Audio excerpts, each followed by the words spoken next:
Sawa, bwana, karibu bwana kwenye exclusive interviews ambayo muda mfupi tu uliopita hapa imetufikia, ambapo taarifa kutoka TPLB ya mabodi ya ligi kuu ya Tanzania bara ambao wao ndio waendeshaji wa mpira kwenye ligi yetu bwana, wamekuja na taarifa ambayo nitaungana hapa moja kwa moja na shabiki na mwanachama wa klabu ya Simba Dr. Mohamed Hamis. Yeye maoni yake ni yapi baada ya kuona dabi ya Kariakoo kwa mara ya kwanza inachezwa katika eneo tofauti na ambavyo wengi hatukutarajia. Ukimya ulikopo umetawala upande wa Simba na maswali yakawa ni mengi kwamba wao ndio wenyeji wa mchezo, lakini mpaka sasa hatujaona taarifa ya kwao kwamba mchezo huu utachezwa wapi. Lakini katika hali ambayo si ya kuitegemea kwa haraka, mchezo huu umepelekwa Mbweni kule ambako ni nje kidogo ya jiji la Dar es Salaam, uwanja wa Meja Jenerali Samuhyo, ambako kwa msimu huu dimba hilo ndio Simba amekuwa akilitumia kama uwanja wao wa nyumbani. Sasa nataka nisome taarifa hapa kutoka bodi ya ligi kuu ya Tanzania bara ambavyo inaeleza, kabla sijaungana na Dr. Mohamed Hamis. Taarifa kutoka bodi ya ligi inasema bodi ya ligi kuu ya Tanzania bara kwa maana TPLB inatangaza mabadiliko ya uwanja wa mchezo namba 169 wa ligi kuu ya NBC msimu wa 25-26 kati ya klabu ya Simba na klabu ya Young Africans maarufu kama Kariakoo Derby. Taarifa inaendelea kutoka bodi ya ligi kwamba mchezo huo ambao hapo awali ulipangwa kufanyika kwenye uwanja wa Benjamin Mkapa sasa utachezwa kwenye uwanja wa Meja Jenerali Samuhyo mkoani Dar es Salaam Mei 3 mwaka 2026 kuanzia saa 12 za jioni. Na sababu ya mabadiliko hayo ni uwanja wa Benjamin Mkapa kuwa kwenye matengenezo, ndio sababu hiyo imeelezwa. Klabu za Simba na klabu za Yanga pamoja na wadau wengine wa ligi kuu ya NBC wamepatiwa taarifa zote kuhusiana na mabadiliko ya uwanja wa mchezo huo, na maandalizi yake yataanza mara moja ili kuhakikisha unafanyika katika kiwango cha juu kinachoendana na hadhi ya michezo mikubwa ya ligi ya 6 kwa ubora barani Afrika. Na kwa kumalizia kwenye para ya mwisho ameandika bodi ya ligi kuu Tanzania bara inawatakia maandalizi mema wadau wote wa mchezo huo. Imetolewa na idara ya habari na mawasiliano bodi ya ligi kuu Tanzania TPLB Aprili 24, 2026. Taarifa bado ya moto. Sasa ni tuungane hapa na Dr. Mohamed Hamis tumsikilize yeye nini anazungumza. Tumeona taarifa kutoka bodi ya ligi kuu kuhusu mchezo wenu nyinyi Simba Sports ambao ndio wenyeji. Ni mchezo wa Mei 3 ambao ni dhidi ya klabu ya Yanga. Sasa tunachotaka kukizungumza hapa, wewe kama shabiki kwanza umepokeaje, kwa sababu ni mara ya kwanza mchezo huu unafanyika katika kiwanja ambacho nadhani wengi haikutarajiwa hivyo. Kiwanja gani hicho? Ni uwanja wa Meja Jenerali Samuhyo ambao uko Mbweni, ambao kwa msimu huu Simba ndio mmekuwa mkitumia kama uwanja wa nyumbani. Kwani kuna shida gani mechi ifanyike Meja Jenerali Samuhyo? Ndio maana nikasema kwamba tupate kwanza maoni yako, kwa sababu maoni ni mazuri. Maoni ni mazuri na tumeyapokea, na mechi ya Simba na Yanga ambao sisi Simba ni wenyeji itakuwa ni Meja Jenerali Samuhyo, kiwanja ambacho tumekuwa na bahati nacho msimu huu, kiwanja ambacho kimetupa matokeo mazuri, na sisi mashabiki wa klabu ya Simba wanachama tumefurahia sana mechi kuwa nyumbani kwetu Mbweni, sehemu ambako ndio sehemu ambako kambi ya Simba ilipo. Ndio. Sawa. Kwa furaha sana mimi kama wanachama mkubwa, kama shabiki kindaki wa klabu hii kubwa ya Simba, nimefurahi kama Dr. Mohamed Hamis. Nini ambacho kimekufurahisha Dr. Mohamed? Tunachezea nyumbani, kuna uwanja ambao Simba ameuchagua msimu huu kuwa uwanja wake wa nyumbani, lakini pia pale Meja Jenerali Samuhyo nyasi yake au uwanja wake, nyasi zake ni kama nyasi za Benjamin William Mkapa. Hapa vipimo vya uwanja Jenerali Samuhyo ni mita 105 kwa 75 is likewise Benjamin Mkapa, isipokuwa tofauti yake ni jengo na majukwaa, lakini kwa uwanja ule unatosha kabisa sisi kucheza mechi ya dabi ya Kariakoo na tukawafunga hawa nyuma mwiko, kwa sababu lengo ni mamuko tuwafunge ili tutangaze ubingwa mapema. Kwa hiyo mmewapeleka Mbweni ili mkawafungie Mbweni? Watafungiwa Mbweni pale pale, jeshini pale hakuna uchawi, kwa sababu pale hakuna masuala ya kuingia ukachinje mbuzi, kondoa na uwanja unalindwa mabrigadia general, mabrigadia wakubwa wako pale, utaingia uwanjani pale. Yaani uwanja unatoa funguo siku ya mechi. Kwa hakuna cha mbuzi wa mganga wala kondoo wa jirani kwenda kuchinjwa pale. Dr. Mo, ni kama mashabiki wa Simba mmepokea kwa furaha sana. Maana yake mmepokea kwa furaha, amechika chezo Meja Jenerali Samuel tukamchinje. Wao sio pakomwe. Wao sio pakomwe. Wao sio na Maxi. Tukutane Meja Jenerali Samuel tukaonesha. Lakini kwa nini ilionekana mashabiki kama mnapwaya endapo mchezo ungepangwa labda uchezewe Benjamin Mkapa? Sisi hakufai, sisi tuliwaambia hata wangepanga mechi hiyo pale uwanja wa pale Jangwani pale uwanja ukatengenezwa Jangwani na refari akawa Alikamwe, tuko tayari kucheza. Alafu Kibendera akawa rais wao kwenye kiwanja chao. Yaani pale Jangwani, mechi ingekuwa Jangwani, refari Alikamwe, Kibendera engineer, kamisa mchezo Privadinho, alafu lazima upande wa pili akawepo Alwatani. Sisi tunacheza mechi na tunafungwa. Kwa kutusaidia tu labda kwa wengine ambao hawafahamu, uwanja wa Meja Isamuhyo unachukua mashabiki wangapi labda? Uwanja wa Meja Isamuhyo unachukua mashabiki 10,000 wanafika? Uwanja acha hizo babu, hizo pande hapa babu, shuka hapo wewe. Uwanja wa Meja Isamuhyo unachukua mashabiki 7,000. Shuka wewe. Uwanja wa Meja Isamuhyo unachukua watu 7,000. Mashabiki watu 7,000.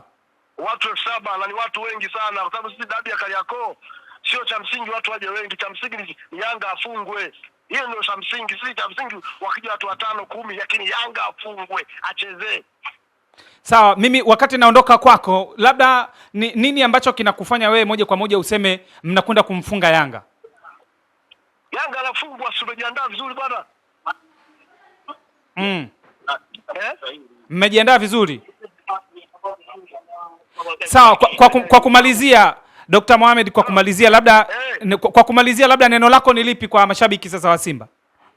Neno langu mashabiki wa Simba wapokee maamuzi ya viongozi wanaofanya mechi chezewe Meja Jenerali Samuhyo, wapokee, lakini wakubaliana na hali halisi kwamba wanachokiamua viongozi ndio sisi tuna support, na waje kwa wingi Meja Jenerali Samuhyo kuisupport timu. Saa 12 tuwe pale, yaani ile saa 3 tu uwanja tumejaza wote sisi, ili nyuma mwiko asipate pa kukaa.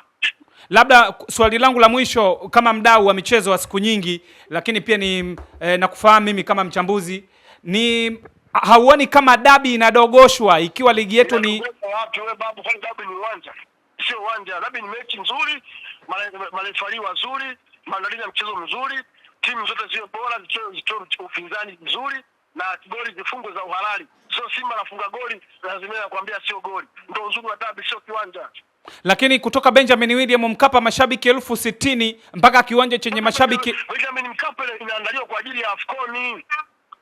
Na nyasi za pale sisi tumeenda juzi kutembelea Benjamin Mkapa, zimeondolewa ile layer ya juu, zinawekwa layer nyingine, hizi pande usiote upya. Kwa hiyo inafanywa maintenance Benjamin Mkapa. Sasa tuwezi kuacha za dabi kwa sababu Benjamin Mkapa haipo. Ndio maana tunatumia Meja Jenerali Samuhyo ikalila chini.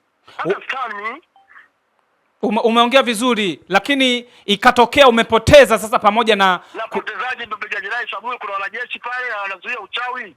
Unafikiri pale uchawi utapita pale? Pale kuna mbuzi wa nini? Wala koku hapa chini. Ikatokea umepoteza.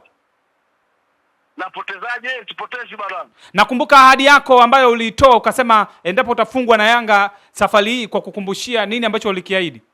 Unachukua milioni 1. Milioni 1 ya Kitanzania. Unapewa. Sawa, Dr. Mo, niazime sekunde 30 za mwisho wakati natoka kwako.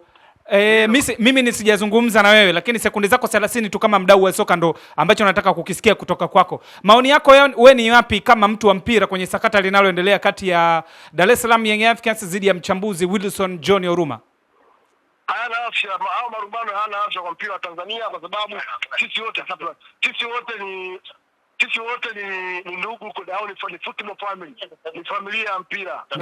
Ndio tutaanza kutunishiana misuli ya kwenda mahakamani hiki, yani kila ambacho kinafanyika kwenye mpira ukipeleka mahakamani, maana watashtakiwa watu wote kwenye nchi, hamna atakayebaki salama. Kikubwa ni hekima na busara zitumike kama tunapanda mpira Tanzania. Sawa, lakini jana kiongozi wake ambaye ni kiongozi wa michezo pale EFM, manake ndugu yetu Abisai Stefano Junior alisema walimuita wakakaa naye chini kumpa ushauri kwamba waombe msamaha Yanga, lakini yeye hakuwa na hiyo, hakuonyesha hiyo nia na kwamba yuko tayari kwenda mahakamani. Wewe unamshauri Wilson Oruma aende mahakamani ama waombe msamaha? Asiende mahakamani, na hakuna haja ya kufikia huko masuala ya mpira tukaenda kuzungumzia mahakamani. Bado kuna room kubwa ya sisi kukaa kama wadau wa soka tukazungumza, tukajadili mambo ya kisoka, na mwisho wa siku maamuzi makubwa na mazuri yakafanyika kwa maslahi mapana ya mpira Tanzania. Kupelekana mahakamani sio jambo rafiki kwa masuala ya kisoka, na ndio maana unaona FIFA CAF wana insist masuala ya kisoka yaani kwenye maamuzi au kwenye mahakama za kimchezo, ndizo ambazo zinatusimamia sisi. Leo mchambuzi kakosea au mwandishi amekosea au shabiki au wanachama amekosea au kiongozi, unampeleka mahakamani kwa swala zima la kimpira. Hiyo sio klabu ya mahakama. Yaani sisi klabu za mpira wa miguu hazipo kwa ajili ya mashtaka, wao sio mahakama wala nini. Kwa masuala ya mahakamani na wakesi waachane nayo. Nikutakia jioni njema Dr. Mohamed Hamisi, shabiki na mwanachama wa klabu ya Simba, lakini pia ni mwenyekiti wa influencer kama nakuwa sijakosea jina lako vizuri. Nashukuru sana. Jioni njema. Sawa, huyo ni Dr. Mohamed Hamis ambaye ni shabiki na mwanachama wa klabu ya Simba Sports Club. Nilitaka kuzungumza naye hapa nimsikilize tu maoni yake yeye kama shabiki na mwanachama wa klabu baada ya kuona klabu yake wameposti sasa rasmi kwenye peji yao, kama ambavyo wao mashabiki walikuwa wanasema wanasubiri kuona klabu iposti kwenye peji husika. Sasa taarifa imetolewa, mchezo utachezwa Meja Jenerali Samuhyo Mbweni. Umemsikiliza hapa Dr. Mohamed Hamis, lakini kubwa zaidi anakuambia wana furaha sana kama mashabiki, tena furaha yao ni kubwa baada ya kuona mchezo utachezwa Meja Jenerali Samuhyo, na wanaamini Yanga anakwenda kupoteza huo mchezo kwa maana kwamba wamempeleka machinjioni. Umemsikiliza hapa majigambo ya Dr. Mohamed Hamis. Sasa mimi nataka tuandikie tu hapo kwenye comment maoni yako wewe ni yapi, kwa sababu nimeona wachambuzi wa soka na wadau wa mpira kwamba mchezo kati ya Simba na Yanga maarufu kama dabi ya Kariakoo ni mchezo mkubwa sana kwa hapa Tanzania ukilinganisha na ligi yetu. Ni ligi namba 6 kwa ubora. Timu kubwa hapa Tanzania ni mbili tu, Simba pamoja na Yanga. Mchezo huu kupelekwa kwenye uwanja ule wa Meja Jenerali Samuhyo Mbweni pamoja, ingawa unakizi vigezo vya kuchezea ligi, ni sahihi, na hatuoni kama dabi inadogoshwa kwamba inapoa sasa kutoka kwenye ukubwa wa uwanja mashabiki 60,000 mpaka Meja Jenerali Samuhyo ambao ni takriban mashabiki kama 7,000. Manake kuna takriban mashabiki 50,000 wanakuwa wamepotea pale na hawafanikiwi kuiona. Pamoja na kwamba sababu nyinginezo ni matengenezo, kama ambavyo taarifa TP Robia mabodi ya ligi inaeleza, uwanja wa Benjamin Mkapa huko kwenye matengenezo kwa sababu sisi ni wenyeji sambamba na wenzetu Kenya pamoja na Uganda wa michuano ya AFCON 2027. Hiyo ni sababu kwamba uwanja huko kwenye matengenezo. Je, hakukuwa na sababu nyingine labda za kufikiria kwa sababu ya hadhi ya mchezo huu ungetafutiwa uwanja mwingine labda mkubwa tofauti na Meja Jenerali Samuhyo? Tuandikie hapo kwenye comment. Mimi naitwa Rashid Kasim, nyuma kamera anaitwa Kido Kevin Mzungu, ndo ambaye amekufanya unitazame kwa muda wote huu. Sasa kama kawaida nimekuwa nakukumbusha kama hujasubscribe channel hii ya Kajenjere ufanye hivyo sasa ili uwe wa kwanza kupata exclusive interviews kama hizi, na mpaka sasa taarifa ikufikie shabiki na mpenzi wa soka, mwanachama na shabiki wa klabu ya Simba pamoja na Yanga. Rasmi dabi ya Kariakoo ni Meja Jenerali Samuhyo Mbweni, nje kidogo ya jiji la Dar es Salaam, mahali ambako Simba wamekuwa kiutumia huo uwanja kwa msimu kama uwanja wa nyumbani. Tusubiri na kuona nini kitakachojiri. Ni Mei 3 panapo majaliwa, sio mbali sana.